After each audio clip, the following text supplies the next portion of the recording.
Welcome friends. आप सभी का स्वागत है JavaScript tutorial basic to advance series में। आज का हमारा टॉपिक है फंक्शन करिंग। तो फंक्शन करिंग होता क्या है ये आज हम समझेंगे।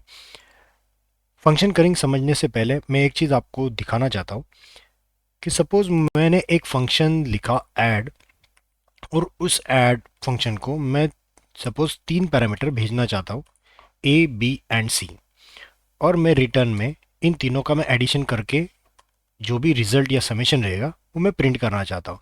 तो मुझे लिखने का तरीका कैसे रहेगा कि रिजल्ट में एक स्टोर करूंगा और ऐड नाम के फंक्शन को मैं इस तरीके से नॉर्मल फंक्शन जब लिखता हूं तब मैं वैल्यू पास कर सकता हूं।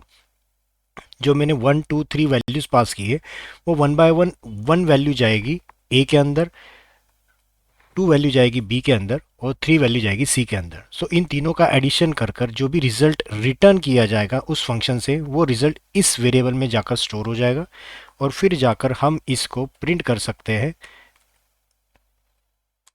इस तरीके से। तो देखिए मैंने जैसे ये रिफ्रेश किया तो ये वैल्यू 6 होकर यहाँ पर प्रिंट हो गई। अब मेरा क्वेश्चन ये है कि ये नॉर्मल फंक्शन में मैं इस तरीके से पैरामीटर पास कर सकता हूँ, बट क्या हो अगर मैं यहाँ पर और मल्टीपल वैल्यूज पास करना चाहूँ लाइक दिस। तो आपको क्या करना पड़ेगा, आपको हमेशा यहाँ पर लिखना पड़ेगा इस तरीके से, राइट। और ये वेरिएबल वापस यहाँ पर भी आप इस तरीके से उसका एडिशन करोगे। बट ये चीज़ आप सोचिए, अगर मैं इस तरीके से पैरामीटर पास करूं तो ये एक ही फंक्शन के अंदर सारे पैरामीटर्स हम पास कर रहे हैं, राइट। और ये समझने के लिए थोड़ा डिफिकल्ट बन जाएगा अगर यहाँ पर वैल्यूज मोर देन सपोज 10 या 100 है।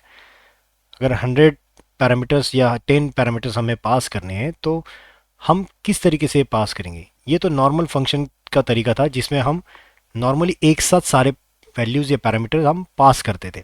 बट यही चीज़ अगर मैं फंक्शन करिंग के बारे में सोचूं तो फंक्शन करिंग का मतलब मैं पहले समझा देता हूँ। फंक्शन करिंग मतलब instead of passing instead of passing all parameter at one time, we can pass them one by one and it will return a function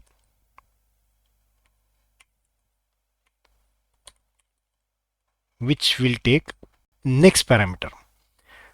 सो इसी चीज़ को हम फंक्शन करिंग के बारे में बताएं। जैसे कि मैंने एक साथ सारे पैरामीटर नॉर्मल फंक्शन में पास किए थे, उसी जगह पर मैं इसी फंक्शन को अगर मैं कन्वर्ट करना चाहूँ इन फंक्शन करिंग, मैं फिलहाल इसको मैं कमेंट कर देता हूँ और इसी फंक्शन को यहाँ पे नीचे लिखता हूँ फंक्शन ऐड। फंक्शन का नाम सेम रहेगा। अब मैं instead of passing all parameter at a time मैं क्या कर रहा हूँ, एक जगह पर या एक वक्त पर मैं एक ही पैरामीटर में पास करूंगा, राइट। और एक पैरामीटर अगर मैं पास कर रहा हूँ तो सपोज मैंने यहाँ पे लिखा ऐड नाम के फंक्शन को मैंने पहले पास किया 1, राइट। ये मैंने पहले पास किया तो ये ए की वैल्यू क्या बन जाएगी 1। अब जैसे कि मैंने डेफिनेशन बताई कि instead of passing all parameter at one time we can pass them one by one and it will return a function. मतलब इस फंक्शन से हमें एक और फंक्शन रिटर्न होने वाला है, राइट। एक और फंक्शन वो रिटर्न करेगा इस फॉर्म में और हम वन बाय वन पैरामीटर इसको पास करेंगे। बट नेक्स्ट जो चीज़ यहाँ पर लिखी हुई देखे मैंने, and which will take the next parameter, मतलब जो फंक्शन आप रिटर्न कर रहे हो वो नेक्स्ट पैरामीटर लेगा। मतलब यहाँ पर नेक्स्ट पैरामीटर सपोज बी है, तो लिखने का तरीका कैसे रहेगा फंक्शन करी में, at a time one parameter, right. एक बार वन भेज दिया, ये वन भेजने के बाद ये चीज़ यहाँ पर ए के फॉर्म में वन चला जाएगा और ये पूरा फंक्शन रिटर्न हो जाएगा। चलो आपको अगर ये चीज़ समझ में नहीं आ पा रही है तो मैं इस तरीके को एस से लिख देता हूँ, let data one equals to one मैंने भेज दिया, राइट। अब मैं क्या कर रहा हूँ, यहाँ पर मैं लिख देता हूँ कंसोल लॉग डेटा वन, सिर्फ मैं डेटा वन लिख देता हूँ, राइट। जैसे कि मैंने कहा ये फंक्शन को मैंने पास किया वन और ये रिटर्न करेगा एक फंक्शन। तो देखिए मैंने यहाँ पे रिफ्रेश जैसे करूंगा तो ये फंक्शन पूरा रिटर्न कर रहा है, राइट। अंदर का जो भी पूरा डिफिनेशन था अंदर वाले फंक्शन का वो पूरा का पूरा डेफिनेशन वो रिटर्न कर रहा है और उस जाकर स्टोर हो रहा है डेटा वन में, जो कि मैंने प्रिंट करने के बाद देखिए कंसोल लॉग में दिख रहा है। अगर मैं इसी फंक्शन को नेक्स्ट पैरामीटर पास करूं सपोज, राइट, अब मैं क्या करता हूं, डेटा टू लिख देता हूं और डेटा वन में नेक्स्ट वैल्यू भेजता हूं टू। तो अभी देखिए टू में यहां पर मैं लिख देता हूं रिटर्न ए प्लस बी। अब देखना डेटा टू के पास क्या जाएगा, डेटा वन जैसे ही मैंने फंक्शन बोला आपको फंक्शन रिटर्न करेगा, उस फंक्शन में नेक्स्ट पैरामीटर ये भेज रहा है एज ए टू। तो जैसे टू गया तो ये फंक्शन के अंदर वैल्यू जाएगी टू, मतलब बी के अंदर वैल्यू जाएगी टू। अब ए की वैल्यू जो थी वो पहले से यहाँ पे मौजूद है, प्लस बी की अभी जो लेटेस्ट मिली हुई वैल्यू है जो कि टू, उन दोनों का एडिशन कर कर ये रिटर्न करेगा। इसने जो रिटर्न किया हुआ वो वैल्यू किस में जाएगी, अभी डेटा टू में। और डेटा टू को हम जैसे ही प्रिंट करते देखिए तो वैल्यू क्या बन रही है, थ्री। मतलब एक फंक्शन एक बार एक ही पैरामीटर अगर ले रहा है और उस फंक्शन से एक फंक्शन रिटर्न हो रहा है जो कि नेक्स्ट पैरामीटर लेगा, तो इस चीज को कहा जाता है फंक्शन करिंग। बट ये एक्चुअल फंक्शन करिंग का तरीका नहीं है, ये सिर्फ लिखने का तरीका है। उसको कॉल करने का तरीका मोस्ट इंपॉर्टेंट है, जो आप ऐसे लिख सकते हो सीधा। मैं इसके जगह पर मैं दोनों एट ए टाइम ना लिखते हुए, मतलब ऐड वन करूँ बाद में डेटा वन को वापस टू भेजूँ, तो इसके जगह पर मैं सीधा ऐसे लिख सकता हूँ ऐड वन एंड टू। तो इसका मतलब आपके जावास्क्रिप्ट को पता चल जाता है, पहले ऐड नाम का फंक्शन कॉल करो जिसमें पहली वैल्यू पास करो वन, जो एक फंक्शन रिटर्न करेगा, और उस आने वाले रिजल्ट के फंक्शन को वापस दूसरी वैल्यू पास करो एज ए टू, राइट। और जो भी उनका दोनों का कैलकुलेशन होकर जो भी आएगा उसको रिटर्न कर दो यहाँ से, और वो हो जाएगा कंसोल के अंदर इनका रिप्लेसमेंट के तौर पर, राइट। तो इस तरीके से आप यहाँ पे लिख सकते हो। जैसे देखो थ्री प्रिंट हुआ, ये कंसोल लॉग ने पहला तीन किया और दूसरे वाले ने दूसरा तीन प्रिंट किया। समझ पा रहे हो। अब मेरा क्वेश्चन है आपको कि सपोज मैं और एक पैरामीटर पास करना चाहूँ सी, तो मुझे क्या चेंज करना पड़ेगा। मैं अभी इस चीज़ को मैं कमेंट कर देता हूँ, ये चीज़ नहीं चाहिए क्योंकि मुझे सिंटैक्स फंक्शन करिंग का इस तरीके से ही लिखना है। अगर मैं सी पैरामीटर चाहता हूँ तो मुझे क्या करना पड़ेगा, जैसे यहाँ पे डेफिनेशन लिखा है एंड सो ऑन, वैसे ही करते जाना है। मतलब मैंने यहाँ पे लिखा फंक्शन, राइट, समझ पा रहे हो। मैंने पहला पैरामीटर पास किया वन जो कि बन गया ए। अब मैं पास कर रहा हूँ उसको नेक्स्ट फंक्शन, मतलब ये जो पूरा रिटर्न होगा इसके अंदर बी की वैल्यू जाएगी टू, क्योंकि ये फंक्शन है, फंक्शन को कॉल कर रहे हो पैरामीटर पास कर रहे हो, तो बी की वैल्यू बन गई टू। वापिस ये फंक्शन और एक फंक्शन को रिटर्न कर रहा है, देखिए ये अंदर वाला, इसके अंदर नेक्स्ट वैल्यू जाएगी थ्री, सी की वैल्यू क्या बन गई थ्री। और अब इन तीनों का एग्जीक्यूशन कंप्लीट होने के बाद ये रिटर्न क्या करेगा, ए प्लस बी प्लस सी, मतलब one plus two plus three, और जो रिटर्न होगा वो इसके जगह पे रिप्लेस हो जाएगा। तो देखिए मैंने रिफ्रेश किया, सॉरी, इसने वैल्यू प्रिंट की थ्री, थ्री भेजी, रिटर्न कर दिया। मैंने सेव नहीं किया था, सॉरी मैंने सेव नहीं किया प्रोग्राम, ओके। मैंने जैसे सेव किया तो देखिए वैल्यू क्या प्रिंट हो गई, सिक्स। ए के अंदर वैल्यू गई वन, बी के अंदर गई टू और सी के अंदर गई थ्री। तो इसे कहा जाता है फंक्शन करिंग। मतलब instead of passing all parameter at one time we can pass parameter one by one, and that function should return a function as a return value, right. वो रिटर्न वैल्यू क्या भेजेगा, एक function भेजेगा, उसके अंदर next parameter ऐसे जाते जाएगा। जब तक ये फंक्शन नेस्टेड फंक्शन खत्म नहीं होते तब तक आप पास करते रहो, वो वैल्यू लेते रहेगा, राइट। तो ये बन गया फंक्शन करिंग। अब आपको इंटरव्यू में और ऐसी चीज़ें पूछे जा सकती है, जैसे कि मैं यहाँ पे क्वेश्चन ये कमेंट कर देता हूँ, और मुझे चाहिए इनफाइनाइट,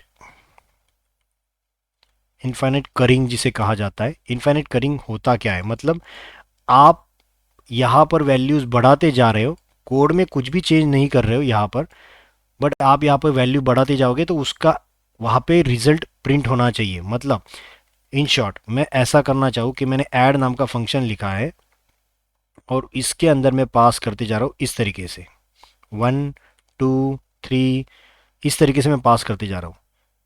यूज़र आगे जाकर इसमें 11 भी ऐड कर सकता है, 12 भी ऐड कर सकता है, तो उसकी मर्जी। तो इन्फिनाइट टाइम आप कितने भी पैरामीटर पास करो, एक ही फंक्शन डेफिनेशन उसको हैंडल करना चाहिए। इस चीज़ को आप कैसे लिखोगे? तो ये मोस्ट ऑफ द टाइम आपको इंटरव्यू में या फिर आपके टेक्निकल राउंड में ये क्वेश्चन पूछा जाता है। तो आपको ये चीज़ पता होनी चाहिए कि आप इसको कैसे हैंडल कर सकते हो। तो मैंने लिखा फंक्शन ए, राइट, फंक्शन ऐड। मैं आपको वन बाय वन इसको समझा रहा हूँ, ठीक है। तो मैंने पहला ए भेजा, ए पैरामीटर लिया, मतलब वन की वैल्यू गई इसके अंदर। अब जैसे कि फंक्शन करिंग का डेफिनेशन होता है कि मैं एक इसमें से फंक्शन रिटर्न करूंगा, राइट, जो नेक्स्ट पैरामीटर लेगा। और ये लेने के बाद आप क्या करते थे, और एक फंक्शन रिटर्न करते थे, राइट। मतलब ए की वैल्यू गई वन, बी की वैल्यू गई टू, अगर आप और थर्ड देना चाहते थे तो यहाँ पे जैसे मैंने किया था फंक्शन सी। तो हमें पता नहीं कितने नंबर ऑफ पैरामीटर्स यूजर भेज सकता है। तो इसको इनफाइनाइट अगर चाहते हो तो क्या करोगे, आप यहाँ पर चेक करोगे कि बी की वैल्यू है या नहीं है। इसका मतलब क्या होता है, I am checking if be present और नॉट। बी मतलब जो सेकेंड वैल्यू आई है अभी तक वो, अगर टू है, मतलब यहां पर कोई भी एक वैल्यू है, तो आप क्या करोगे, जो भी पहला फंक्शन था रिटर्न ऐड, जो फंक्शन ऑलरेडी था उसके अंदर आप सीधा क्या करोगे, ए और बी की एडिशन कर दोगे, राइट। क्योंकि ऐड फंक्शन की फंक्शनलिटी हम कर रहे हैं। तो ए और बी की एडिशन करने के बाद हम रिकर्सिव कॉल कर रहे हैं। रिकर्सिव मतलब उसी फंक्शन को वापस कॉल कर रहे हैं। तो वापस क्या हुआ, ए प्लस बी का एडिशन बनकर क्या हो गया, वन प्लस टू थ्री। तो ए की वैल्यू क्या बन गई, थ्री। तो मतलब इतना पार्ट आप सीधा समझो कि ये चीज बन गई ऐसे, राइट।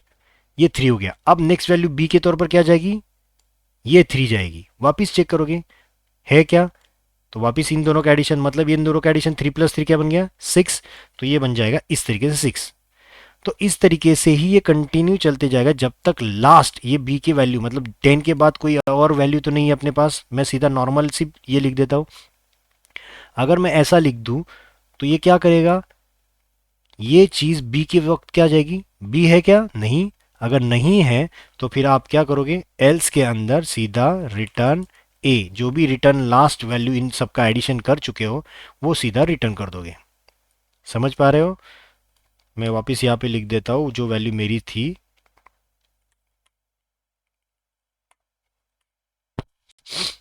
ओके, इसने वैल्यू रिटर्न कर दी थ्री।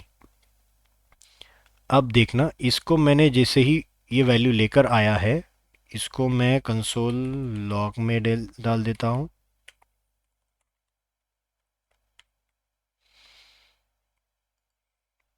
तो देखना इन सब का एडिशन क्या आएगा, 55। देखो, right, one plus two three, three plus three six, plus four ten, 15, 21, 28। इस तरीके से आप इसका टोटल करोगे तो ये 55 आएगी। मैं एक बार वापस समझाता हूँ आपको। पहले वैल्यू गई वन एंड टू, मतलब ए की वैल्यू गई वन और बी की वैल्यू गई टू, जो यहां तक हमने देखा था इस तरीके से। बट आगे वाला थर्ड पैरामीटर ना लेते हुए हम क्या चेक कर रहे हैं कि बी में अगर वैल्यू है तो इन दोनों को पहले प्लस कर दो और उसी फंक्शन को वापस कॉल कर दो। उसी फंक्शन को वापस कॉल करने का बेनिफिट क्या हुआ, ए की वैल्यू बन गई इन दोनों का एडिशन, राइट। मतलब इन दोनों का एडिशन बन के ये बन गया फर्स्ट वैल्यू। अब सेकंड वैल्यू क्या बनेगी इसके लिए, थ्री। अगर थ्री भी है तो फिर इन तीनों का एडिशन करके ये बन जाएगा as a first value, four बन जाएगी सेकंड वापस। इस तरीके से हम वन बाय वन वैल्यूज को ऐड करते जा रहे हैं और सेकंड वैल्यू वापस चेक करें। तो यहां तक अगर हम चेक करें तो इन सबको बन गया ए, मतलब इनका एडिशन। और एडिशन जैसे ही बन गई, आप सेकंड पैरामीटर चेक करो, सेकंड पैरामीटर है क्या, बी, नहीं।